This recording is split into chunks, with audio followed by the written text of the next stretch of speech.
Sir, ಈಗ ಬಾಗಲಕೋಟೆಯಲ್ಲಿ ಬಹಳ ದೊಡ್ಡ ಮಟ್ಟದಲ್ಲಿ ಸಕ್ಕರೆ ಫ್ಯಾಕ್ಟರಿ ನುಗ್ಗಿ ರೈತರು ಬೆಂಕಿ ಹಚ್ಚಿದ್ದಾರೆ. ನೋಡಿ, ಒಂದು ಮಾತು, ನಾವೆಲ್ಲ ರೈತರೇ, ನಾವು ರೈತರ ಮಕ್ಕಳೇ ಇದ್ದೀವಿ.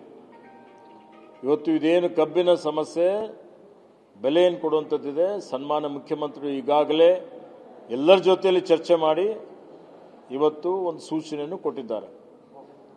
ಮತ್ತು ನೋಡಿ, ನಿಜವಾಗಿ ಹೇಳಬೇಕು ಅಂತ ಹೇಳಿದರೆ, ಕಬ್ಬಿನ ಬೆಲೆ ನಿರ್ಧಾರ ಮಾಡುವಂಥದ್ದು, ಸಕ್ಕರೆ ಬೆಲೆ ನಿರ್ಧಾರ ಮಾಡುವಂಥದ್ದು, ಆಯಾತ ಮಾಡುವಂಥದ್ದು, ಇವತ್ತು ಎಕ್ಸ್ಪೋರ್ಟ್ ಮಾಡುವಂಥದ್ದು, ಎಥೆನಾಲ್ ಏನು ಸಹ ಉತ್ಪಾದನೆ ಇದೆ ಅದರ ಬೆಲೆ ಇವತ್ತು ನಿಗದಿ ಮಾಡುವಂಥದ್ದು ಯಾರ ಜವಾಬ್ದಾರಿ ಇದೆ? FRP ನಿಗದಿ ಮಾಡುವಂಥದ್ದು ಅದೆಲ್ಲ ಕೇಂದ್ರ ಸರ್ಕಾರದ ಜವಾಬ್ದಾರಿ. ಇವತ್ತು ಸಕ್ಕರೆ ನಿಯಂತ್ರಣ ಕಾಯ್ದೆ ಇದೆ. ಈ ಕಾಯ್ದೆಗೆ ಅನುಗುಣವಾಗಿ ಕೇಂದ್ರದವರು ಇವತ್ತು ಕಾಲಕ್ಕೆ ಫೇರ್ ಆ್ಯಂಡ್ ರೆಮ್ಯುನೇಟಿವ್ ಪ್ರೈಸ್ ಅವರು ನಿಗದಿ ಮಾಡ್ತಾರೆ ರಿಕವರಿ ಪ್ರಕಾರ. ಆದರೆ ಇವತ್ತು ಏನು ಭಾರತೀಯ ಜನತಾ ಪಕ್ಷದವರು ವಿನಾಕಾರಣ ಇವತ್ತು ರೈತರಿಗೆ ಇವತ್ತು ಅವರು ಒಂದು ರೀತಿಯಲ್ಲಿ ಪ್ರಚೋದನೆ ಮಾಡುವಂಥ ರೀತಿಯಲ್ಲಿ ವರ್ತನೆ ಮಾಡುವಂಥದ್ದು ಖಂಡನೀಯ ಆಗಿದೆ. ಅವ್ರ ಹತ್ರ ಆ ರೀತಿ ಇದ್ದರೆ ಹೋಗಲಿ, ಮೋದಿಜಿಯವ್ರ ಹತ್ರ ಹೋಗಿ ಎಥೆನಾಲ್ ಬೆಲೆಯನ್ನು ಖರೀದಿ ಮಾಡ್ತಾ ಇದ್ದಾರೆ. ಅದು ಪೆಟ್ರೋಲ್ 100 ರೂಪಾಯಿ ಇದೆ, ಎಥೆನಾಲ್ಗೂ 100 ರೂಪಾಯಿ ಕೊಡಲಿ. ಇವತ್ತು ಎಕ್ಸ್ಪೋರ್ಟ್ ಮಾಡಲಿ ಸಕ್ಕರೆ ದಾಸ್ತಾನು ಜಾಸ್ತಿ ಆಯಿತು ಅಂತ ಹೇಳಿದರೆ ಎಕ್ಸ್ಪೋರ್ಟ್ ನಿಲ್ಲಿಸ್ತಾರೆ, ಇಂಪೋರ್ಟ್ ಮಾಡ್ತಾರೆ. ಇವತ್ತು ಎಕ್ಸ್ಪೋರ್ಟ್ ಜಾಸ್ತಿ ಇದೆ, ಎಕ್ಸ್ಪೋರ್ಟ್ ಮಾಡಲಿಕ್ಕೆ ಅವಕಾಶ ಮಾಡಿಕೊಟ್ಟಿದ್ರೆ ಮಾರುಕಟ್ಟೆಯಲ್ಲಿ ಸಕ್ಕರೆ ಬೆಲೆ ಜಾಸ್ತಿ ಆಗ್ತದೆ. ಜಾಸ್ತಿ ಆದರೆ ರೈತರಿಗೆ ಹೆಚ್ಚು ಕೊಡಲಿಕ್ಕೆ ಸಾಧ್ಯ ಆಗ್ತದೆ. ಅದು ಯಾರು ಮಾಡಬೇಕು? ಕೇಂದ್ರ ಸರ್ಕಾರ ಮಾಡಬೇಕು, ಅವ್ರ ಜವಾಬ್ದಾರಿ ಇದೆ. ಅದು ಮಾಡೋದಿಲ್ಲ. ಎಕ್ಸೈಸ್ ಡ್ಯೂಟಿ ತಗೊಳ್ತಾರೆ, ಎಕ್ಸೈಸ್ ಡ್ಯೂಟಿ ಬಿಟ್ಕೊಡ್ಬೇಕು ರೈತರ ಉತ್ಪನ್ನಕ್ಕೆ, ಅದು ಬಿಡೋದಿಲ್ಲ. ರೈತರಿಂದ ಇವರು ಎಲ್ಲ ರೀತಿಯಲ್ಲಿ ಹಣವನ್ನು ತೆಗೆದುಕೊಂಡು ಇವತ್ತು ನಮ್ಮ ರಾಜ್ಯ ಸರ್ಕಾರಗಳ ಮೇಲೆ ಗೂಬೆ ಕೂರಿಸುವಂಥದ್ದು ಏನು ಮಾಡ್ತಾ ಇದ್ದಾರೆ, ನಿಜವಾಗಿ ಖಂಡನೆ ಇದೆ.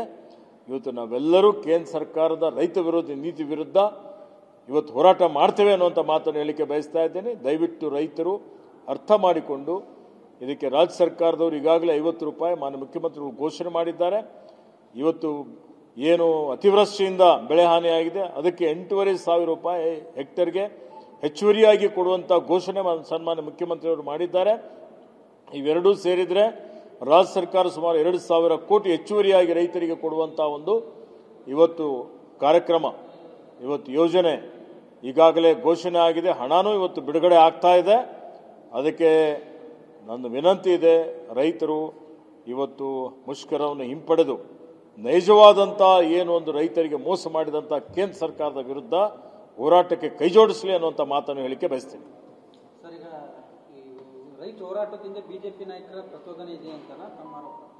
ನೋಡಿ, ನೀವು ನೋಡಿದಿರಿ ಬಿಜೆಪಿ ನಾಯಕರು ಯಾವ ರೀತಿಯಲ್ಲಿ ಇವತ್ತು ಅವರು ಬೆಳಗಾಂದಲ್ಲಿ ಹೋಗಿ ಇಲ್ಲ ಸಲ್ಲದ ಸುಳ್ಳು ಆರೋಪಗಳನ್ನು ಅವ್ರು ಏನು ಮಾಡಿದ್ರು.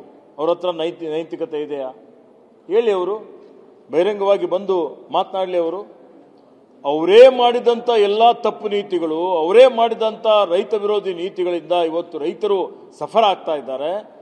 ಅದನ್ನು ಬಿಟ್ಟು ಇವತ್ತು ಅವ್ರು ಮಾಡಿದಂಥ ಪಾಪದ ಕಾರ್ಯಗಳಿಗೆಲ್ಲ ಇವತ್ತು ಕಾಂಗ್ರೆಸ್ನವ್ರ ಮೇಲೆ, ನಮ್ಮ ಸರ್ಕಾರದ ಮೇಲೆ ಗೂಬೆ ಕೂರಿಸುವಂಥದ್ದು ಏನು ಮಾಡ್ತಾ ಇದ್ದಾರೆ, ಇದು ರೈತರಿಗೆ, ಜನರಿಗೆ ಅರ್ಥ ಆಗಬೇಕಾಗತ್ತೆ.